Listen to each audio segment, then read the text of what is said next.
Most Sunday mornings, I think about the fact that everyone is coming from a different place when we arrive at worship.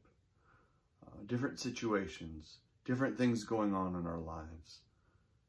Our hearts and minds are torn different places, and we are all called together to focus and worship a great God who is the same God for all.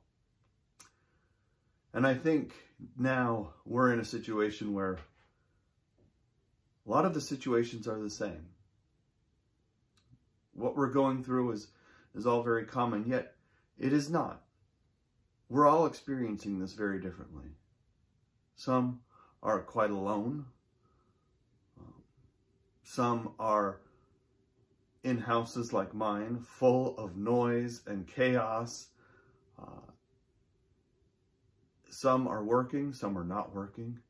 Some are receiving income, some are not, and worried. Some are healthy, some are sick. We're all experiencing this situation very differently, but we're all also very tired. And we all need some hope. And our faith, our wonderful faith, gives us some answers. We understand in the big picture why this is going on, but it doesn't offer all the answers we always want. It doesn't offer clear and perfect details into why now, why this, what's happening next. But our faith does offer hope. That is what is offered in the gospel. That is what is offered through God. Hope. Hope that this is not the end. Hope that there is a king on the throne who is glorious and gracious and full of steadfast love. And this king, he did not consider equality with God something to be grasped and lorded over us. No, he became fully human. He humbled himself and took on flesh.